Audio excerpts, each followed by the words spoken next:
Sahana Vavatu Sahanau Bhunaktu Saha Viryam Karavavahai Tejasvinavadhitamastu ma vidvishavahai.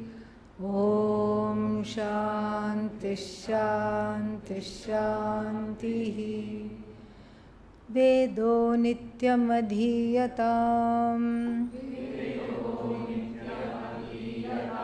Taduditam Karma Svanushthiyatam Tene Shasya Vidhiyatam Apachitihi.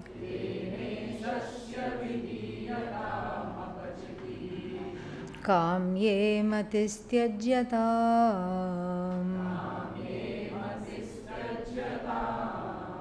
Papaughav Paridhuyatam Bhavasukhe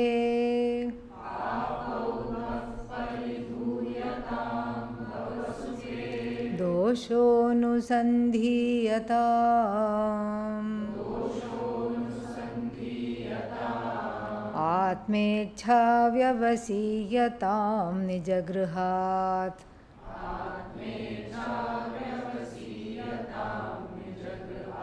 Turnam Vinirgamyatam Sangasatsu Vidhiyatam Bhagavataha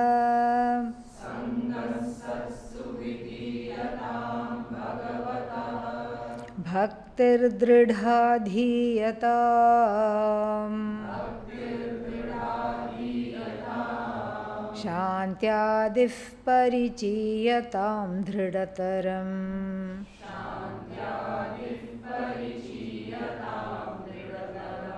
Karmashu Santyajyatam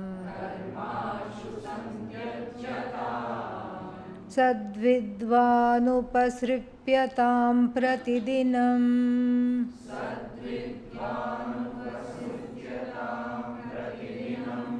Let's try that again. Sadvidvanupasripyatam Pratidinam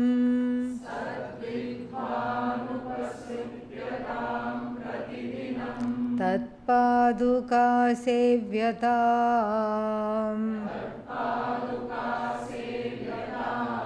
Brahmaikaksharam Shrutishiraha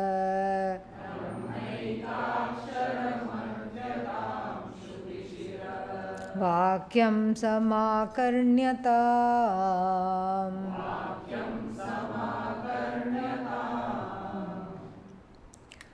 So, yesterday we saw finished seeing the first verse. Atmecha Vyavasiyatam. Cultivate Atma Ichha. Ichha for Atma. Ichha for Atma is natural. Ichha to know the Atma is also very, very natural. But it is suppressed. It is suppressed and repressed. It is suppressed because it is not understood as Atma Ichha. What is it understood as? Some other Ichha. It is not understood as Atma Ichha. Therefore it morphs into other things. If you don't understand Atma Ichha for what it is, then we mistake it to be directed towards all kinds of finite things in the world. Because we don't know the desire for the infinite, it appears to be directed to everything finite. That's what happens. So, Atma, if I don't go for Atma, then what will happen? Anatma will take over. I will go for Anatma thinking it is Atma. And so therefore, Atmecha Vyavasiyatam. So with great difficulty, manage the Indriyas. All this was told, have a disciplined life with the Vedas. The Vedas give a structure, and what is, even though you don't study the Vedas anymore, the structure is worth taking, worth borrowing in one's life.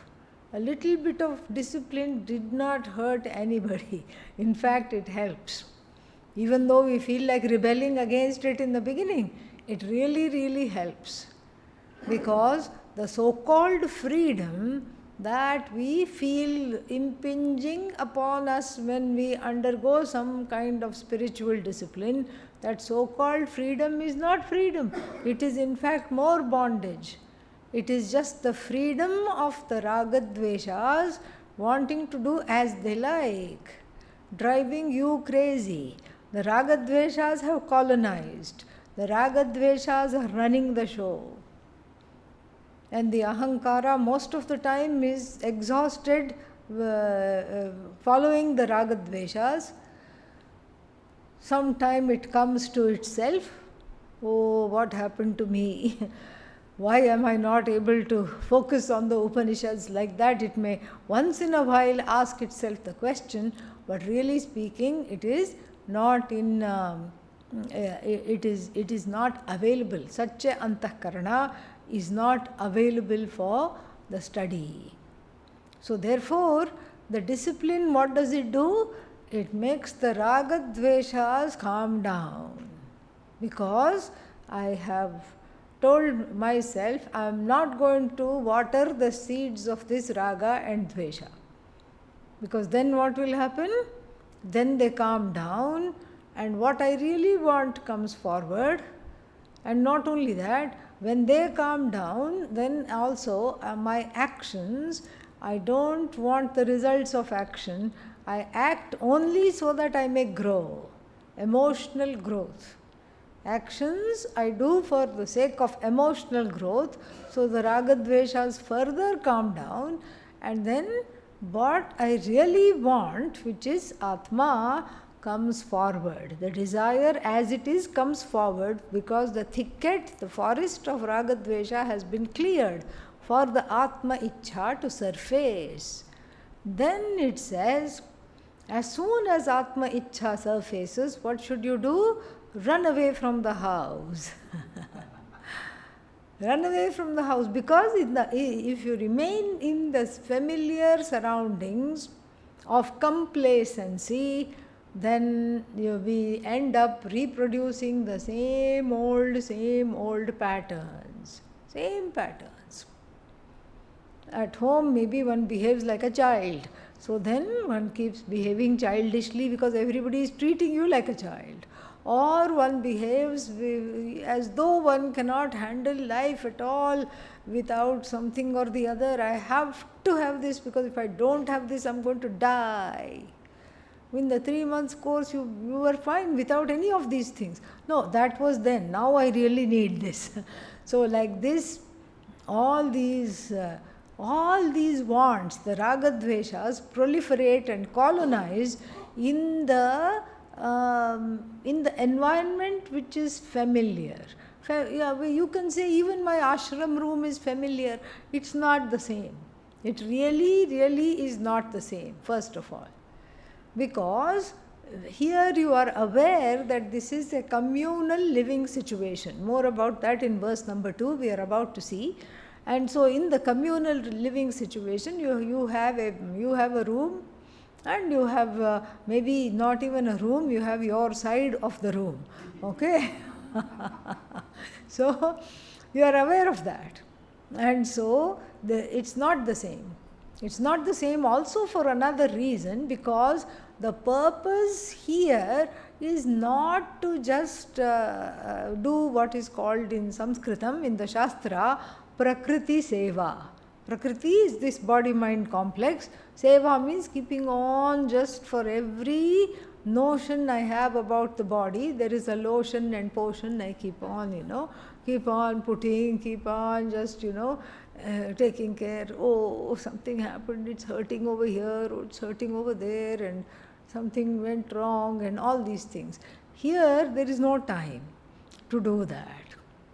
So the body is more or less forgotten. And then only when something hurts, body still exists, you are aware of that.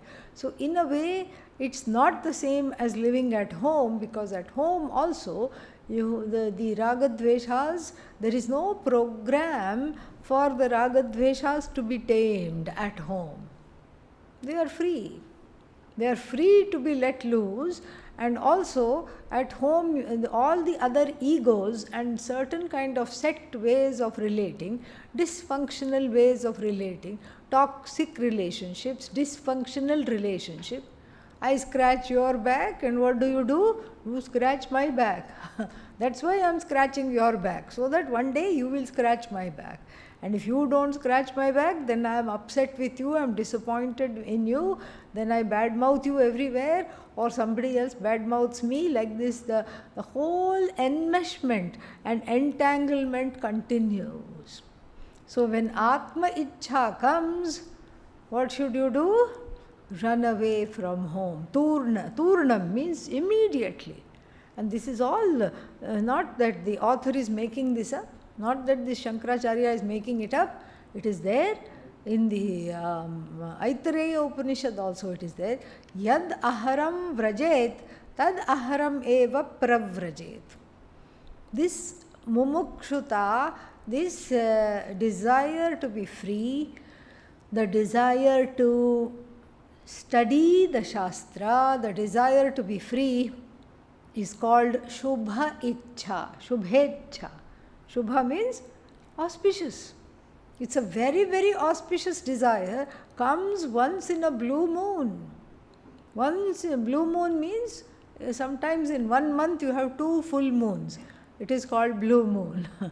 And so rarely do you have 2 full moons in a month, and so it's as rare as 2 full moons in 1 month. This Ichha for Atma. So when it comes, it has to be protected, it has to be taken care of. So the desire for mumuksha, the desire to be free, the desire for Atma Jnanam, as I have said before, is a tiny little flicker, like a glowworm. Glowworm in Sanskritam is called khadyota, like a little khadyota. Now off, now on, off, on, off, on. Oh, where is it? Where did it go? Here. Oh, no, here, there. On a hot summer's day, you can see in the dark, hot summer's night, you can see the glowworm. So this glowworm like mumukshutvam, how will it survive at home? We have to think. It won't survive at home.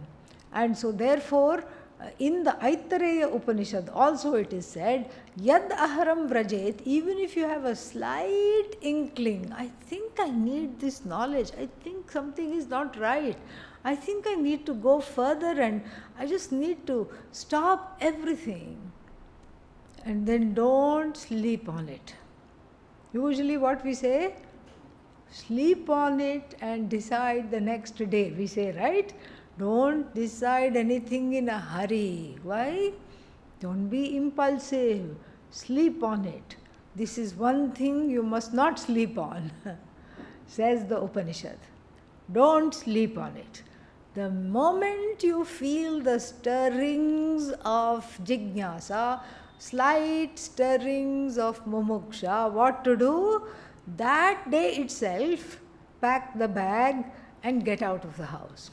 That day itself. Because as we know, tomorrow, what do we know about tomorrow?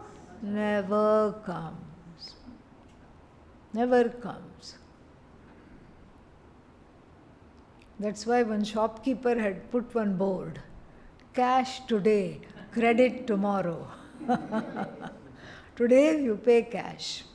So like this today, right now I am feeling the stirrings. Don't say, let me sleep on it. And if it still persists, I'll pick up a pocket book of Vedanta and read.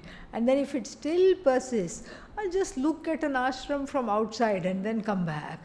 And if it still persists, I'll go have a meal there and see what the food is like. And if it still persists, I'll talk to a few people and see if I get along with them. And if it still persists, then I'll see what all they have to offer and I'll enroll in a course. You have just finished 5 lifetimes, okay? Yeah. No, this is not in 1 lifetime.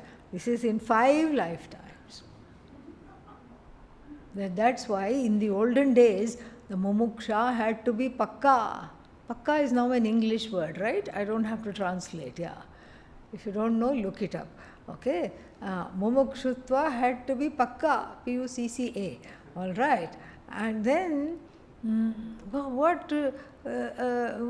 would the teachers determine that the mumukshutva, the person really wants to know?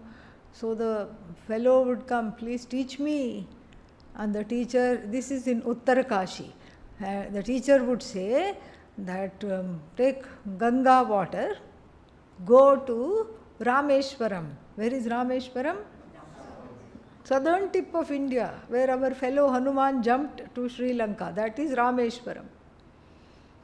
Go to Rameshwaram, bathe the linga there, and then get ocean water from there and come here and bathe our ashram Shivalinga here 3 times. Okay, only 3 times. And then I will teach you. And what does the brahmachari say? Okay, let me look up the flights on my phone. No. Flight number 11, okay? Yes. Go walking. And then how to come back? Walking. Many things could happen. The teacher would be aram se, the Swami would be sitting there aram se, no problem. Doesn't come, doesn't matter. No, don't worry about it. So, the nature itself took care of mumuksha. We can only imagine the scenario. So the brahmachari goes with his pot to the water and then fills it up. As he is filling, he just looks, oh, very nice area, wonderful. He sees a sweet young thing on the other bank also filling her pot. Forgets all about the mission. Pot is gone, pot the Ganga took, okay? And then he says, where do you live? I have to talk to your parents about asking your hand in marriage. And she also likes him. She says, okay, let's go. And then what? Get married. And then comes back to the ashram. 3 children later. Okay? Yeah. And then meets the would have been Guru who sent him on this mission. The Guru says, what happened? The Guru recognizes him. Kya ho gaya? What happened? Something happened. We don't know. Prarabdha, karma, something happened. Introduce me to your family. This is my wife, so and so, and these are my children. Isha, Kena, and Katha. Named after the Upanishads, he could not study. These kinds of regrets will be there. So therefore, this work is very pakka. This Sadhana Panchakam, culled from the Upanishads only, and the Upanishad herself will say, the day you feel, I think I need a deeper engagement, I need a deeper inquiry, I'm not able to do this on my own, do that. Don't wait to look here and there. Don't say, let's see if any problems come up and then I'll see. Problems will come up. But the whole idea is to make the problems into non-issues, is to become bigger than one's problem. So therefore there is a great connection between the development and the cultivation of Atma Ichha and leaving home. And leaving home, after that what to do is given in the second verse. Okay, leave home, should I become homeless and wander around like a hobo? No. Seek out Sangha. Sangha means association. Association with who? Satsu. Satsu means people who are into Sat. 2 meanings. People who are into Sat. And also saintly people, wise people. People who have the same wavelength as you have now. So now if you sit and talk samsaric talk, you will get bored. Somebody gossiping, somebody keeping on, complaining all the time. you won't be that interested. So similarly, you find other people who are of the same wavelength, so that you are able to learn from them and they are able to learn from you. And even if you don't learn anything from them and they don't learn anything from you, there is a feeling of solace. Okay, I'm not mad. Even if I'm mad, these other 40 people with me are also equally mad. There is a nice feeling. I am in good company. I may be mad. I am a weirdo. But look, I am with so many other weirdos. And I feel good. They are also weird. And so, this is a very good thing. So, sangas satsu vidhiyatam. Cultivate the association with people who are on the same path or even further along on this path, so they can tell you of the pitfalls to avoid and what to cultivate, how to go about it. So sangas satsu vidhiyatam, because it is very difficult to do on one's own. Very difficult to do. One needs help and one needs to know that there are other people also in this pursuit. And so therefore sangas satsu vidhiyatam bhagavatah bhaktihi dridha adhiyatam. So we had already seen one form of worship in the first verse. What was the form of worship there? Ishasya vidhiyatam apachitihi. How? Karmana. Svakarmana tam abhyarchya siddhim vindati manavaha. In the first stanza, we saw how to worship Ishvara with our own actions. When we are not focused on the results of action, those actions become holy because they are focused on our growth and they become worship worthy. So instead of worshipping with flowers, we worship with our own actions. So this is this was the teaching, one form of worship. So then why does it say Bhagavatah bhaktihi dridha adhiyatam? Is it repeating itself? No. That was karma yoga.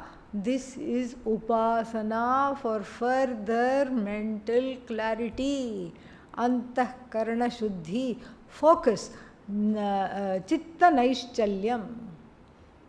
Karma yoga is called bahiranga sadhana. Bahiranga sadhana means outward sadhana. And what is the prize? The prasada of outward sadhana is freedom from raga dveshas, antahkarana shuddhi. And then upasana is antaranga sadhana. What does antaranga sadhana give?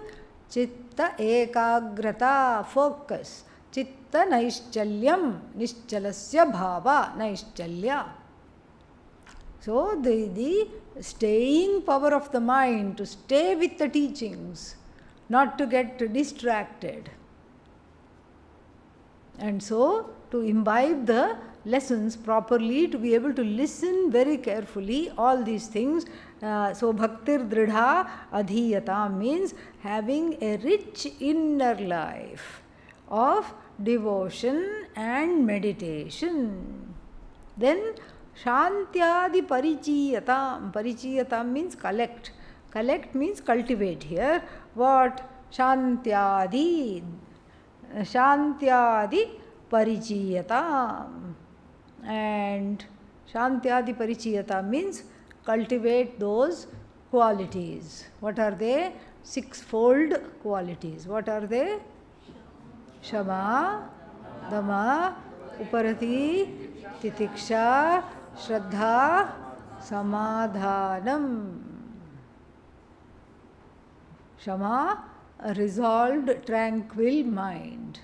A mind that doesn't jump even before it's addressed. You see somebody coming and jump. And it's not a reactive mind, a calm mind. Dama, Bahyendra Nigraha. The ability to compose my outwardly outward, what is that called? Karmendriyas. What is karma? Organs of action. To able to become, to compose the organs of actions, the speech, and also the sense organs from showing that reactivity, bursting out into anger, bursting out against somebody, all these things, this is Dhamma. Uparati, letting go first of small stuff and then letting go of bigger and bigger and bigger stuff. Uparati, titiksha, I am so thirsty, I am so thirsty, I am so thirsty, and then I was so thirsty, I was so thirsty, I was so thirsty. This is titiksha. What is titiksha? Being able to put up with difficulties without lamenting loudly or without imploding within. Both those are important. Then what else do we have? Shraddha. We have spoken a lot about Shraddha. Trust. Cultivating trust. Trust pending understanding. Samadhanam, again, single-minded focus. Shantyadi gunaha, shantyadi sampattihi, parichiyatam, collect this shanti, etc.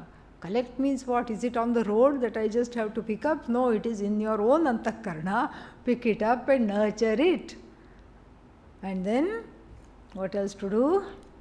Then, now one is, then, dridhataram karma ashu. Ashu means quickly. Santyajyatam. Karma santyajyatam means, first it was kamye matihi tyajyatam. Look at the first verse, the first stanza, what does it say? Kamye matihi tyajyatam.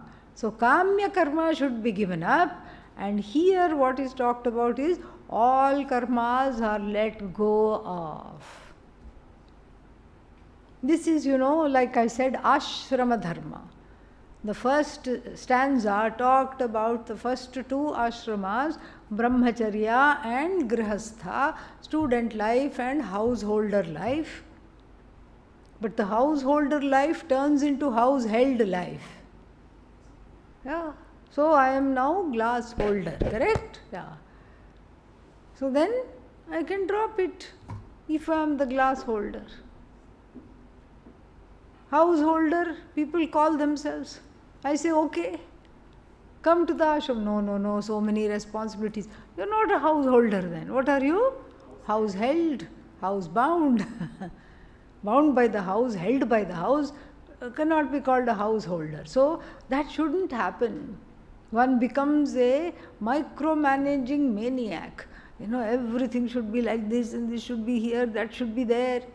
That's why the ancient lifestyle was very, very healthy. This is the second verse, talks about slowly in this third line, talks about vanaprastha. Vanaprastha means repairing to a forested area. After giving over the keys of the business and the house to the younger generation. Oh, but I can give them the keys and stay there. Please do not do that. You will make them miserable, and you will make yourself also miserable. Why are you keeping the sugar here? We always used to keep it here for the last 75 years. Now you are changing the place. This is the kind of conversations it will devolve into. Oh, such a nice thriving business I gave you, and you are ready to run it to the ground. No, I'm not running it to the ground. I'm applying creative solutions. What creative solutions? This is not the way to run it. How should you run it? You should run it exactly as I ran it. This is just what is called the micromanaging mania. So that's another reason to leave home. Okay? Yeah. Don't make yourself miserable. Don't make the next generation miserable. And give up all this karma. Why do you want to pay the bills and reproduce? You've had a house, you've enjoyed it, you've been the master, you've been the mistress. You don't need this now.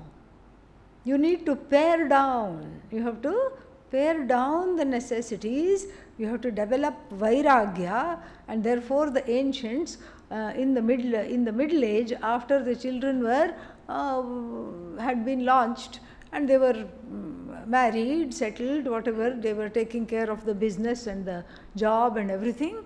The parents left it all to them. We did not look back, went to the forest and stayed there doing upasana, preparing the mind for this knowledge. This was Vanaprastha, very sound plan, really.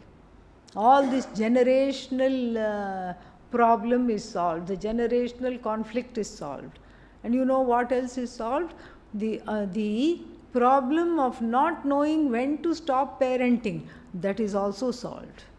Indian people have this problem.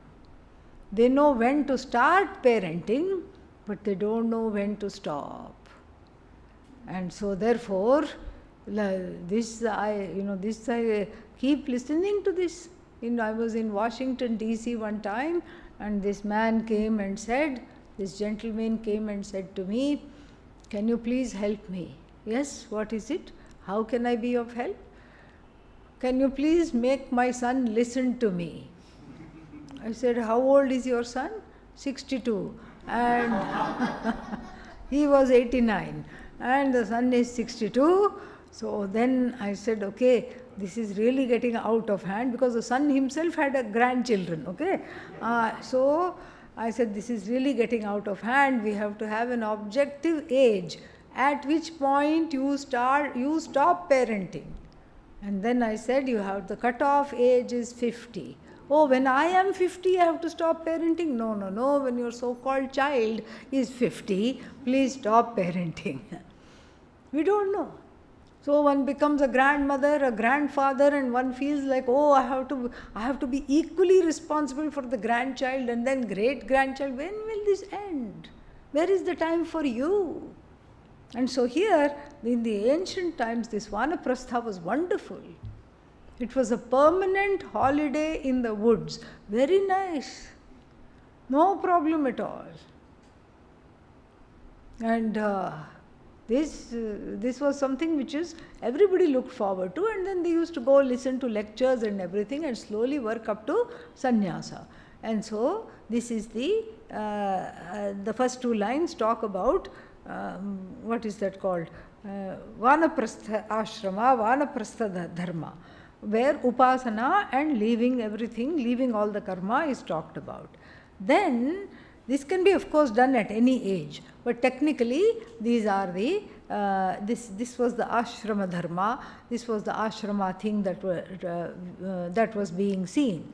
Then sad vidwan, the vidwan who knows sat, and the vidwan who knows sat is the vidwan who is sat.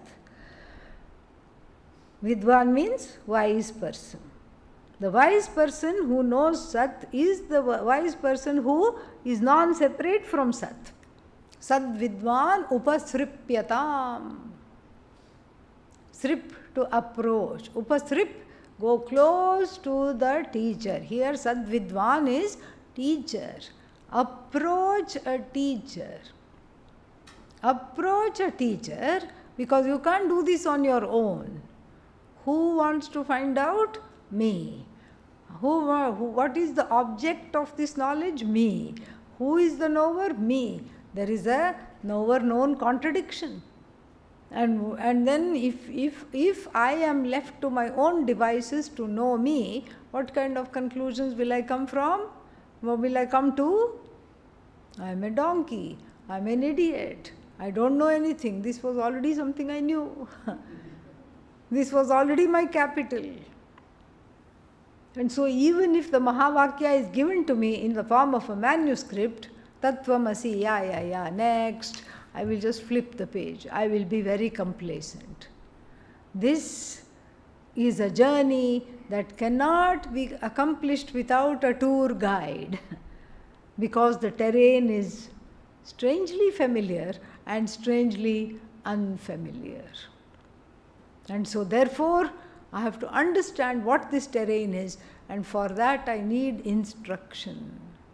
Sadvidvan upasripyatam. And then until the teacher agrees to teach, and even after that, pratidinam, every day, tat paduka sevyatam. Worship the feet of the Jnani every single day. Why? What is in the feet that I should worship? It's a metaphor. Feet means what? I have to bend, correct? I can't take a mop and go like that to the feet of the Jnani. I have to bend. And in the bending, something happens. What happens? Humility comes. Humility comes. Because when I bend, there is, it's what is called prahvi bhava. In this bending, there is a change of attitude. It's all body language. So the ahankara struts around like a peacock. I know everything. Head in the clouds. This is a body language. This is a posturing. And if that kind of an ego is made to bend, then there is a certain kind of a humility there. And bending also, the second reason to bend is to develop flexibility. Oh, in the waist, in the back? No. That too perhaps. That too perhaps. It helps with the Madhya Pradesh, no doubt. No problem there. But it develops flexibility in one's thinking.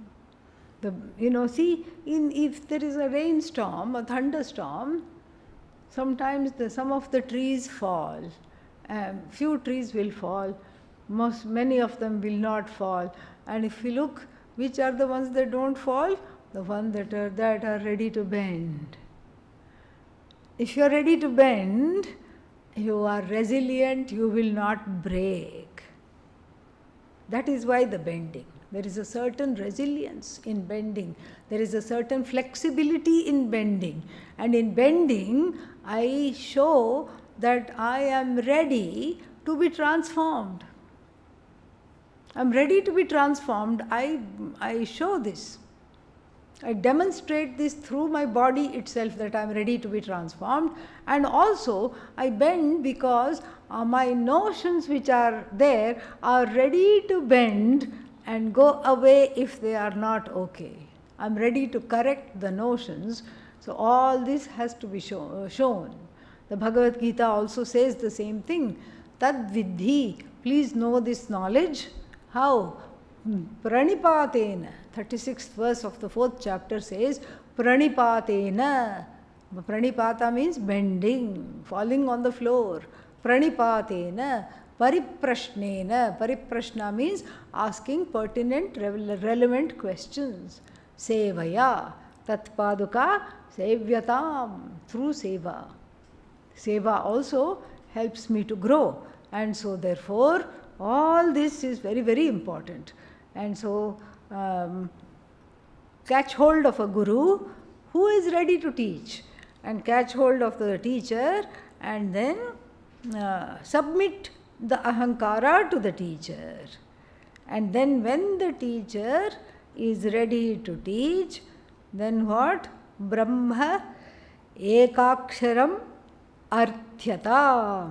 Ask for one thing alone. What to ask for? Brahman in the form of Om. Ask for the meaning of Om. Ask for the meaning of Om, and then Shruti Shiro Vakyam. Shruti Shira means the head of the Shruti. What is the head of the Shruti? Vedanta. So, Shruti Shiro Vakyam, Vedanta Vakyam, Samakarnyatam. This is to do with Shravanam. Shravanam here is indicated after serving the teacher. After the teacher has to make sure that you are ready for this knowledge. It's not enough to say, I am ready for this knowledge. The teacher has to say, okay, I am convinced you are ready for this knowledge. And so, that is why the seva, that is why the surrender, so that I become ready for this knowledge in the eyes of the teacher. And then when I am ready for this knowledge, and the teacher says, why are you here? What do you want? What to say at that time? Please teach me the meaning of Om. Because Om is everything. Om is the truth of the universe. Om is Bhagavan along with the Jagat. Om. And then Om is also you, the individual. In fact, the word Om is a Mahavakya. Because it is each and every syllable is loaded. Akara, Ukara, Makara. A plus U plus Om.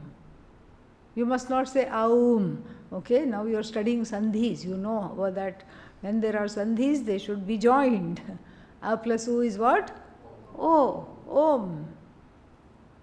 It should be said Om. But the Upanishad can split it. Vedanta can split it for the sake of teaching. Even there it doesn't say Aum or anything like that. It just says, in this Om, let the A stand for the waker. The waking experience. Waker. Who is the waker? I am the waker. Are you in a vacuum? No. I am relating to a world that is also awake. The waker relating to the waking world is A. U. What is U? Dreamer relating to the dream world. U. And what is Sleeper relating to Ishvara. Nothing else is there. There is no world outside. So the waker is not in a vacuum. The waker is Vyashti, the microcosm relating to Samashti, the macrocosm Ishvara, the total. Everywhere individual and total. Individual waker called Vishwa, the experiencer, relating to Virat, Vividham Rajate, that which shines in many, many forms. Ishvara. Then this dreamer is called, the individual dreamer is called Taijasa, and then the Taijasa relates to the Ishvara with the potential to create, with a latent potential to create, Hiranyagarbha. And then finally, the sleeper is called Prajna, Prakarshena Agnya, the one who is blissfully ignorant of her own body, of the world. There is no awareness of anything in sleep. Relating to who? Ishvara, one with Ishvara. So the Om is Jagat, Om is Brahman, Om is the individual, Om is the total. So go to the teacher and say, I have left home in order to know Om. You go to the teacher and tell that and make the teacher happy and learn this. This is what has to be learned. Then Brahma ekaksharam arthyatam shruti shiro vakyam samakarnyatam. Akarnyatam means may one listen, some means very well. May one listen extremely well. Then what else? Vakyarthascha vicharyatam shruti shiraha.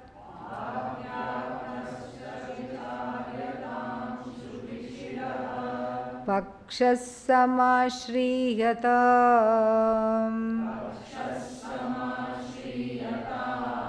dustarkat suviramyatam shrutimataha.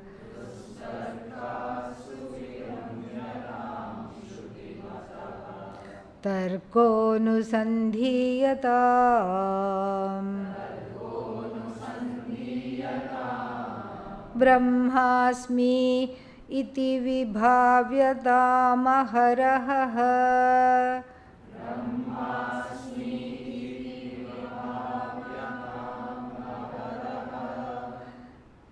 Brahmasmi iti vibhavyatam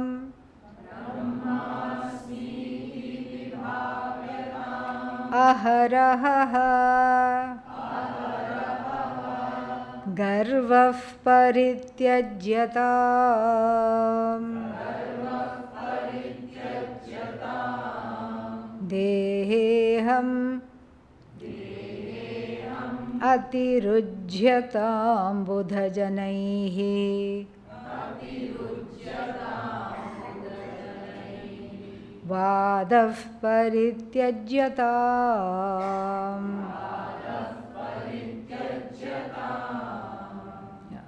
So this is first we have Akaranyatam, Shravanam is given, and in verse number 3 Mananam and Nididhyasanam are going to be talked about. We will see that tomorrow. Om Purnamadah Purnamidam Purnat Purnamudachyate Purnasya Purnamadaya Purnamevavashishyate. Om Shanti Shanti Shanti Harihi Om Shri Gurubhyo Namah.